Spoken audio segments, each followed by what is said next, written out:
दोस्तों हमने पिछली जितनी भी वीडियोस बनाई हैं एनडीपीएस पर, एनडीपीएस एक्ट जो एक स्पेशल एक्ट है, किस तरह से वो काम करता है, अगर किसी को अरेस्ट कर लिया किस तरह से बेल होगी, क्या बोलता है सेक्शन 29, 22 या 42, ऐसे कई सारे अलग अलग सेक्शंस हैं या 50 जो सेक्शन है जिसमें कि आपके सर्च की बात करते हैं वो, तो उसके अंदर भी क्या प्रावधान है, कब सर्च होगा, वो कब वैलिड होगा, कब नहीं होगा, ऐसी कई सारी वीडियोस हमने बनाई है।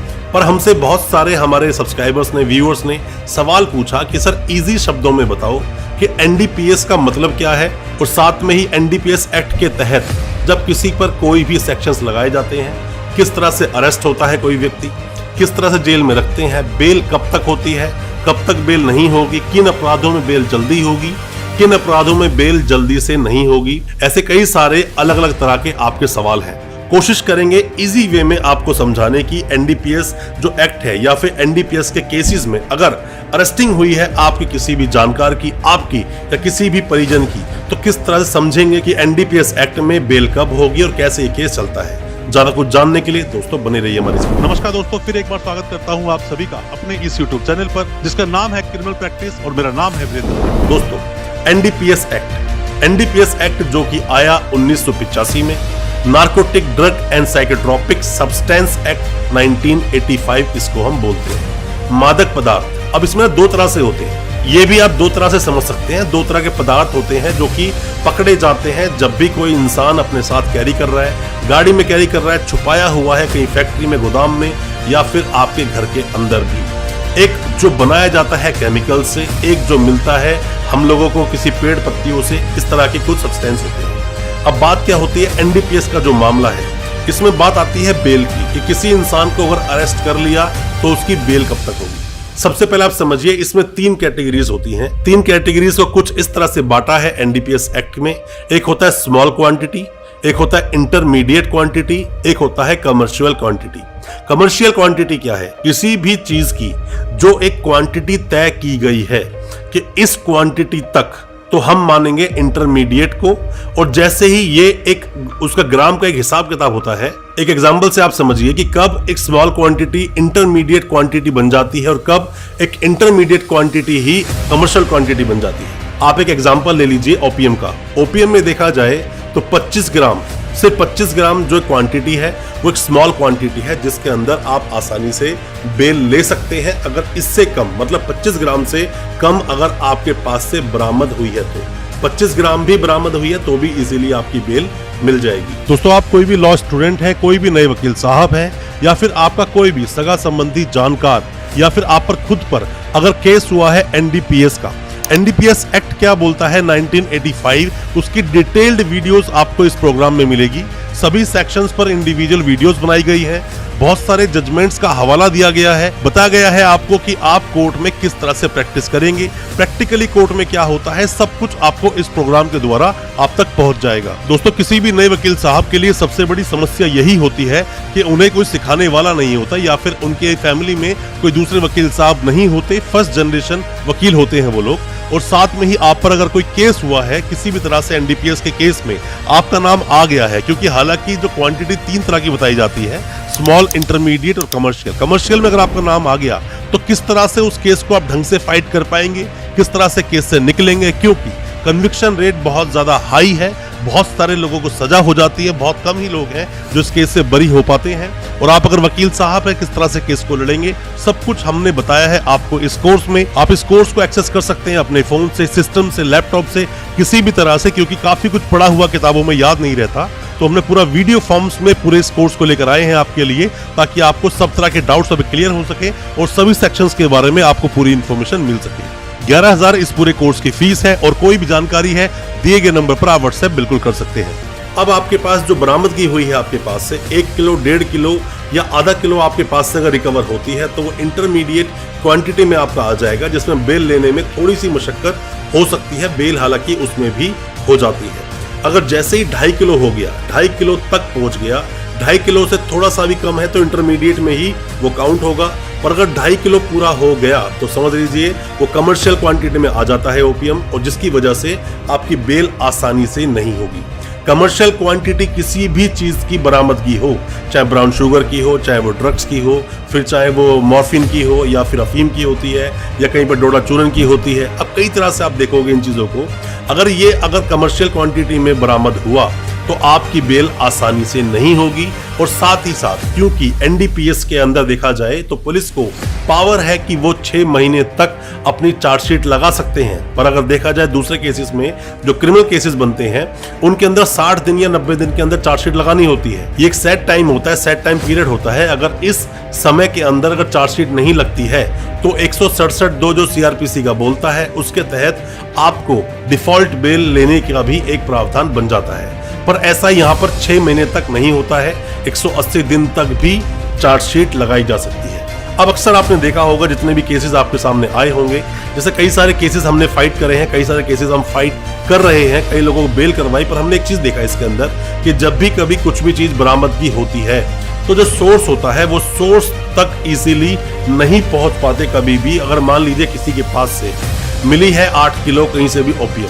तो किसको वो देने जा रहा था, उसने किससे ली थी, उसके पास कैसे आई, अब वो किस तरह से देगा, किस तरह से फोन किया, किस तरह से हम दोनों फोन पर टच में थे, ये सब डिटेल हमेशा हर चार्जशीट में आपको आसानी से देखने को मिल जाएगी। पर वो ओरिजिन सोर्स कहां से है उस ओपियम का, ओरिजिन सोर्स क्या है उस अफीम का, वहां तक पुलिस इजीली नहीं पहुंच पाती है। ज्यादातर चार्जशीटों में आप ओरिजिन सोर्स आप देखोगे ही नहीं, आपको देखने को मिलेगा नहीं। और कभी भी जब एक को पकड़ा गया तो अक्सर वो दूसरों के नाम लेता है, जिसकी वजह से ही 29 सेक्शन पिक्चर में आ जाता है। दोस्तों, सेक्शन 50 ऑफ एनडीपीएस एक्ट किस तरह काम करता है वो हम कुछ जजमेंट्स के साथ में डिटेल में एक वीडियो लेकर आएंगे, तो उसमें आपको बताएंगे।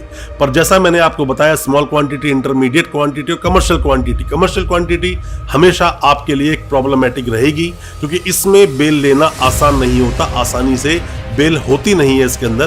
पर मैं आपको साथ ही एक चीज और भी आपको बता दूं कि अगर कोई भी आपका जानकार अगर पकड़ा गया है या फिर वो एनडीपीएस के सेक्शंस में ही किसी को बुक किया गया है, जेल में डाल दिया गया है, तो आपको चार्जशीट का इंतजार तो करना ही चाहिए। बट उससे पहले आप चाहें तो डिटेल्स निकाल सकते हैं वकील साहब की मदद से। अगर वो वकील साहब कोई बेल लगाते भी हैं तो वहां से जो पुलिस रिपोर्ट बनकर आती है वहां से भी अपने केस के बारे में बहुत कुछ आप जान जाएंगे। और ऐसा भी होता है कि आपके पास कुछ स्ट्रॉन्ग कुछ तथ्य होते हैं बताने के लिए कोर्ट में, जो एक आधार बन जाते हैं आपकी बेल लेने के लिए, तो उस आधार पर भी आप बेल ले सकते हैं।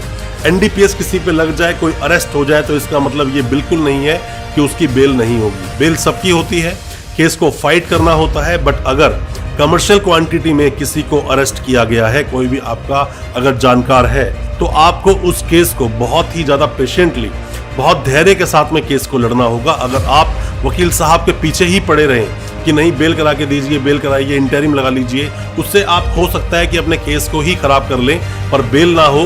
क्योंकि ऐसे कमर्शियल क्वांटिटीज जब बरामद किसी के पास से होती है या कमर्शियल क्वांटिटी में जब किसी का नाम आता है, तो वहां बेल लेना सच में ही थोड़ा मुश्किल हो जाता है। बट बेल लेने के लिए फाइट पुरजोर तरीके से आपके वकील साहब को करनी चाहिए और केस को अच्छे से बनाना चाहिए। अपने क्लाइंट से जेल में जाकर या पुलिस कस्टडी में अगर अभी है तो जाके उनसे मिलना चाहिए, क्योंकि आपका जो क्लाइंट है वही आपको रियलिटी बता पाएगा उस केस की, क्या क्या उसके साथ हुआ, कैसे वो सामान उस तक पहुंचा, कैसे बरामदगी हुई।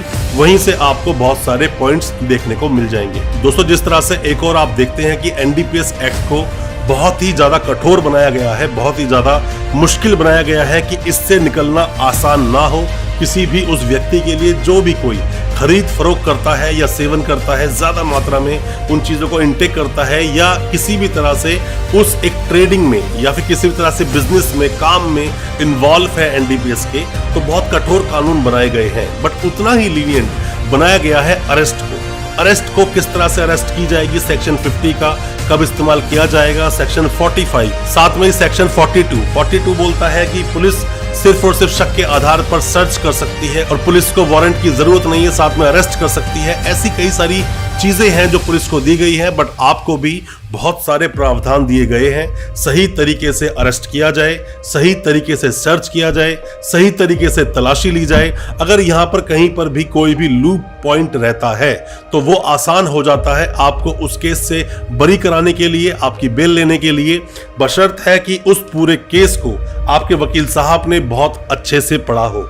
मैं एक प्रावधान और आपको बता दूं एनडीपीएस का कि एनडीपीएस में ये भी प्रावधान है कि जो भी कोई खरीद फरोख्त में या इस बिजनेस में इन्वॉल्व होते हैं तो उनके द्वारा बनाई गई कोई भी प्रॉपर्टी सीधा अटैच कर दी जाती है एनडीपीएस केस के साथ में, और बाद में उनको कुर्क तक कराया जा सकता है और बाद में उन्हीं सब प्रॉपर्टीज को जब्त भी किया जाता है कोर्ट के ऑर्डर के माध्यम से। कोई भी आपका जानकार अगर एनडीपीएस एक्ट में अगर फंस गया है, उसकी आप बेल कराना चाहते हैं, सबसे पहले क्वांटिटी पर आप ध्यान दें, कितनी क्वांटिटी बरामद हुई है। साथ में ये देखें कहीं वो फर्स्ट टाइम इसमें फंसा है इस केस में या पहले भी ऐसे केस में फंस चुका है, क्योंकि अगर पहली बार आप फंसे हो तो अलग प्रावधान है, दूसरी बार फंसे हो अलग प्रावधान है, और अगर आप तीसरी बार फंसे हो इस केस में तो अलग प्रावधान है। इन चीजों को भी देखना बहुत ज्यादा जरूरी हो जाता है। और एनडीपीएस जैसे केसेस में तो एक केस की हर लाइन को पढ़ना, बहुत ही ज्यादा ध्यान से पढ़ना बहुत ज्यादा जरूरी है। नहीं पता कि किस लाइन में कौन सा लूप पॉइंट छुपा हो और आप अपने क्लाइंट को बाहर निकाल पाएं। आप कोई भी नए वकील साहब हैं या अभी अभी आपने अपनी लॉ कंप्लीट की है या आप लॉ स्टूडेंट हैं, आपको मैं बता दूं कि एनडीपीएस जो एक्ट है ये एक स्पेशल एक्ट है, जो कि आप अगर सोचें कि आईपीसी आपने पूरा पढ़ा है उसके अनुसार ही केस चलेगा, तो ऐसा बिल्कुल नहीं है। एनडीपीएस एक अलग से एक एक्ट है जो एक्ट 1985 का है।